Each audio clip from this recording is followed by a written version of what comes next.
తన phone number Arbaaz అనుచరుల్లో ఒకడికి ఇచ్చి వచ్చిన అభినవ్ అతని సాయంతో దేవా, అర్బాజ్ కలిసి చేయబోయే ప్లానింగ్ గురించి తెలుసుకోవచ్చు అని ఆశపడుతున్నాడు. కానీ ఆ ప్లాన్ వర్కౌట్ అవుతుంది అని డాన్కి ఏమాత్రం నమ్మకం లేదు. అతన్ని ఊరిస్తూ నా దగ్గర ప్లాన్ బి కూడా ఉంది అని అభినవ్ అనౌన్స్ చేసేసరికి డాన్తో పాటు రంజన్ కూడా స్టన్ అయ్యాడు. ప్లాన్ బి ఏంటి బాస్ అని క్యూరియాసిటీతో అడిగాడు డాన్. ఆ ప్లాన్ ఏంటో అప్పుడే రివీల్ చేయదలుచుకోలేదు నేను. అయినా ఇప్పటికే లేట్ అయింది. రేపు సాయంత్రం దేవాతో మీటింగ్ ఉంది. మనం టైంకి రీచ్ అయితే సరిపోతుంది అని చెప్పాడు అభినవ్. ఓకే బాస్ అంటూ తలూపారు ఇద్దరు. రంజన్ వైపు చూసిన అభినవ్, నీతో ఇంకా పనుంది, నువ్వు వెంటనే అక్రమ్ని కలిసి అర్బాజ్ ఇష్యూ మొత్తం అతనికి చెప్పు అనగానే ఎస్ బాస్ అంటూ తలూపాడు రంజన్. ఇద్దరూ అభినవ్కి తల వంచి బౌ చేసి తమ కారు దగ్గరికి వెళ్ళిపోయారు. వాళ్లు వెళ్లగానే తను కూడా ఇంటికి బయలుదేరాడు అభినవ్. అక్రమ్కి నిజం తెలియకుండా దాచడం కరెక్ట్ కాదు, కాని తెలిస్తే అతను చాలా టెన్షన్ పడతాడు. అతన్ని ఎలా కన్విన్స్ చెయ్యాలి అని ఆలోచించాడు అభినవ్. గ్రూప్లో కలిసిపోయి సైలెంట్గా తన పని తాను చేసుకుపోతున్న బ్లాక్ షిప్ గాడిని పట్టుకునే వరకు నాకీ సీక్రెట్ లైఫ్ తప్పదు. ఒకసారి సీనియర్లతో మీటింగ్ పెట్టి వాణ్ణి పట్టుకునే ప్రోగ్రాం ఎంతవరకు వచ్చిందో తెలుసుకోవాలి అని డిసైడ్ అయ్యాడు. ఆ రాత్రి అనన్య ఇంటికి రీచ్ అయ్యేసరికి గేట్స్ క్లోజ్ చేయబడి ఉన్నాయి. సెక్యూరిటీ గార్డు కుర్చీలో కూర్చుని నిద్రపోతూ కనిపించడంతో గట్టిగా హార్న్ మోగించాడు అభినవ్. గుయ్యమనే సౌండు చెవి గోబ పగలగొట్టడంతో ఉలిక్కిపడి నిద్రలేచిన గార్డు గేట్ ఓపెన్ చేస్తూ, రోజు ఇంత లేట్గా వస్తారండి సార్, నా నిద్ర చెడగొడుతున్నారు అని కంప్లైంట్ చేశాడు. నైట్ డ్యూటీలో నిద్రపోవడానికి శాలరీ తీసుకుంటున్నావా అని వాడికి షార్ప్ కౌంటర్ ఇచ్చిన అభినవ్ కార్ని పార్క్ చేసి తన దగ్గర ఉన్న కార్డుని డాష్ బోర్డులో లాక్ చేసి ఇంట్లోకి వెళ్ళాడు.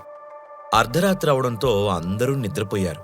ఇల్లంతా చాలా నిశ్శబ్దంగా ఉంది. సాయంత్రం నుండి గ్యాప్ లేకుండా బిజీగా ఉండడం వల్ల కనీసం వాటర్ కూడా తాగలేదు అభినవ్. బాగా దాహంగా ఉండడంతో వాటర్ బాటిల్ కోసం ఫ్రిడ్జ్ ఓపెన్ చేసిన అభినవ్కి బీర్ టిన్ కనిపించింది. వావ్, ఈ ఇంటి ఫ్రిడ్జ్లో బీరు కూడా దొరుకుతుందా, ఫెంటాస్టిక్ అనుకుంటూ దాన్ని చేత్తో పట్టుకోగానే, ఇవాళ నా చేతిలో దారుణంగా చావబోతున్నావు చూసుకో అని వెనక నుండి వినబడింది. బియర్ టిన్ను పట్టుకుని వెనక్కి తిరిగిన అభినవ్కి తన వైపే క్రూరంగా చూస్తున్న సన్నీ కనిపించాడు. అతని తలకి బ్యాండేజ్, మొహానికి అక్కడక్కడా ప్లాస్టర్లు వేసి ఉన్నాయి. డాన్ ఏ రేంజ్లో అతన్ని వాయించాడో సన్నీ బాడీని చూస్తే అర్థమైపోతుంది. సన్నీ చేసిన దారుణమైన పని తెలిసిన దగ్గర నుండి అభినవ్కి అతని మీద కసి పెరిగింది. అతను అనన్య ఫ్యామిలీ మెంబర్ కాకపోయుంటే ఈ పాటికి గొంతు నులిమి చంపేవాడు అభినవ్. నీ టాలెంట్ అంతా మొన్న చూపించేశావు కదా, అందుకే 2 రోజులు హాస్పిటల్లో ట్రీట్మెంట్ కూడా తీసుకున్నావు అని సన్నీని ఎగతాళి చేశాడు అభినవ్. దాంతో సన్నీ మొహం రోషంతో ఎర్రబడింది. రేయ్, ఏదో అదృష్టం కలిసొచ్చి మొన్న తప్పించుకున్నావు, కానీ దేవుడు దిగొచ్చినా ఈసారి నిన్ను కాపాడలేడు చూసుకో అని ఛాలెంజ్ చేస్తూ అభినవ్ చేతి నుండి బియర్ టిన్ లాక్కున్నాడు. ఓర్ని, పెద్ద పెద్ద శబదాలు చేస్తుంటే ఏం చేస్తావో ఏంటో అనుకున్నాను. ఇదంతా బీర్ లాక్కోడానికా? ఇదేనా నీ టాలెంట్ అని నవ్వాడు అభినవ్. ప్రస్తుతానికి ఇది మాత్రమే లాక్కుంటున్నా, కానీ రేపటి నుంచి నీ దగ్గర అన్నీ లాక్కొని బయటికి తోసేస్తాను అని బెదిరించాడు సన్నీ. అబ్బా, భయమేస్తుందిరా నీ మాటలకి అన్నాడు అభినవ్. ఫ్రీగా మా మీద పడి బతికేవాడికి భయం ఎందుకుంటుందిరా?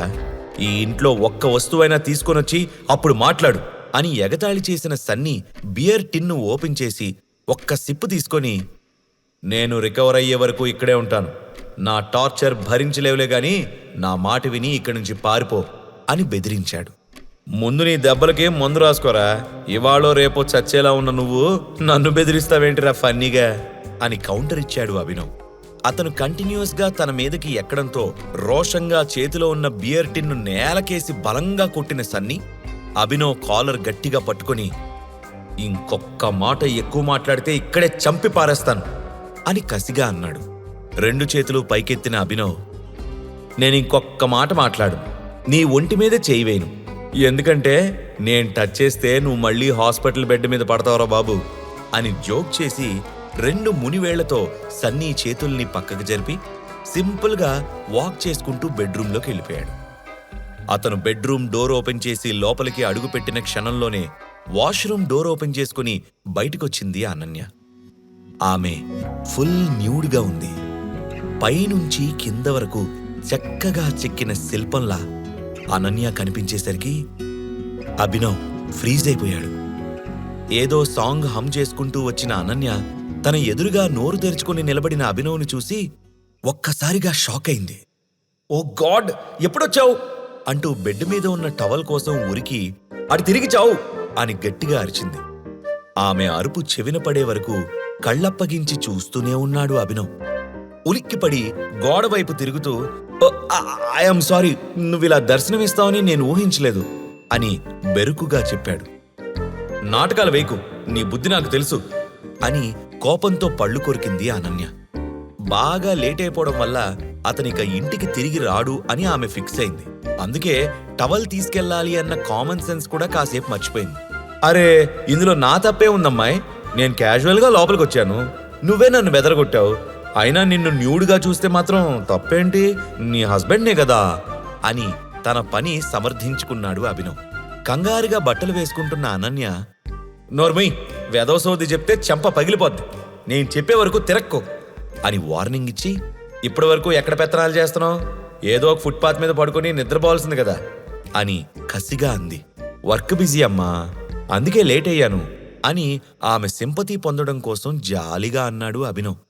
అబ్బా, వర్క్ బిజీ, మీటింగ్స్ అన్న పదాలు నువ్వు వాడే విధానం చూస్తే పెద్ద బిజినెస్ మ్యాగ్నెట్ వేమో అనిపిస్తుంది. ఒంటి చేత్తో 20 కంపెనీలు రన్ చేస్తున్న హీరోలాగా బిల్డప్ ఇస్తావు. ప్రోటాన్ పబ్లిషర్స్ ఓనర్కి కూడా ఇంత బిల్డప్ ఉండదు అన్నట్టు ఆ ఓనర్ పేరేంటి అని ఎగతాళిగా అడిగింది అనన్య. ఆమె నిర్లక్ష్యంగా మాట్లాడడంతో కోపం వచ్చిన అభినవ్ పళ్ళు పటపటమని కొరుకుతూ టైగర్ అని చెప్పి, నువ్వు చేంజ్ చేసుకోవడం అయిందా, అటువైపు తిరగచ్చా అని అడిగాడు అభినవ్. తిరుగు అని అనన్య పూర్తి చేయకముందే టక్కుమని అటు తిరిగాడు అభినవ్. నైట్ పైజామా వేసుకొని తడి జుట్టు ఆరబెట్టుకుంటున్న అనన్య అభినవ్ వైపు డిటెక్టివ్లా గుచ్చి గుచ్చి చూస్తూ, టైగర్ గురించి నీకింత ఇన్ఫర్మేషన్ ఎక్కడిది, ఏ టాపిక్ మాట్లాడినా అతని గురించి మెన్షన్ చేయకుండా ఉండలేవు అని ఆరా తీసింది. ఆమె ప్రశ్నకు తడబడిన Abhinav, only general knowledge madam, అతని మీద నాకు 0% కూడా ఇంట్రెస్ట్ లేదు అని కవర్ చేశాడు. సరేగాని టైగర్ గురించి నాకొక టాప్ సీక్రెట్ తెలుసు, అది నీకు ఖచ్చితంగా తెలియదని బెట్ అంటూ చిటికెలు వేస్తూ పొగరుగా అంది. అభినవ్ సర్ప్రైజ్ అయ్యాడు. ఆ సీక్రెట్ ఏంటో తెలుసుకోవడం కోసం ఆరాటంగా ఆమె వైపు అడుగులు వేసి, ఏంటా సీక్రెట్ అని రిక్వెస్ట్ చేశాడు. నిజంగానే పెద్ద రహస్యం చెబుతున్నట్టు వాయిస్ తగ్గించి, మన ట్విన్ సిటీస్లో బిగ్గెస్ట్ మాఫియా గ్యాంగ్కి టైగరే లీడర్ అంట. మొన్న మన ఇంటికొచ్చాడు కదా డాన్ గాడు, వీడు కూడా టైగర్ గ్యాంగ్లో మెంబర్ అని చరణ్ నాతో చెప్పాడు అని చెప్పింది అనన్య. ఆమె మాటలు అభినవ్కి కొంచెం కంగారు పుట్టించాయి. అతను టైగర్ గురించి అనన్య నోటి నుంచి వింటున్నందుకు ఆశ్చర్యపోలేదు, కానీ చరణ్కి ఎలా తెలుసు అని షాక్ అయ్యాడు. చరణ్కి చాలా హై లెవెల్ కాంటాక్ట్స్ ఉన్నాయి, అందుకే సొసైటీలో జరిగే చాలా విషయాలు అతనికి ముందుగా తెలుస్తాయి అని భుజాలు ఎగరేసి చెప్పి, వన్ మోర్ థింగ్, నేను తాతయ్య ఆఫర్ని యాక్సెప్ట్ చేశాను అని తేల్చి చెప్పింది. దాంతో చరణ్ విషయం సైడ్ అయిపోయి అనన్య గురించి ఆలోచించడం మొదలుపెట్టిన అభినవ్, నిజమా, మీ ఇద్దరి మధ్య ఏం డిస్కషన్ నడిచింది అని క్వశ్చన్ చేశాడు. డిస్కషన్ ఏంటి అని డౌట్గా అడిగింది అనన్య. అంటే నీ పొజిషన్ ఎప్పుడైనా తారుమారయ్యే ఛాన్స్ ఉంది, సన్నీ నీ విషయాల్లో ఇంటర్ఫియర్ అవ్వకుండా ఉండాలి అని నువ్వు కండిషన్ పెట్టాల్సింది, ఇవన్నీ ముందుగా మాట్లాడుకుంటే బాగుండేదేమో అన్నాడు అభినవ్. కళ్ళు చిన్నవి చేసి అభినవ్ వైపు దీక్షగా చూస్తున్న అనన్యకు అతను చెప్పే ప్రతి మాట నిజమే అనిపించింది. కంపెనీలో తన పొజిషన్ ఇంకా సేఫ్ అవ్వలేదు అన్నది ఆమె గుండెల్లో ఇంకా గుచ్చుకుంటూనే ఉంది. అందుకే మౌనంగా వెనక్కి తిరిగి బెడ్ మీద పడుకుంది. మర్నాటి ఉదయం అభినవ్ కావాలనే తొందరగా నిద్రలేచాడు. సన్నీని ఫేస్ చేసి పొద్దున్నే తన మూడు చెడగొట్టుకోవడం అభినవ్కి అస్సలిష్టం లేదు.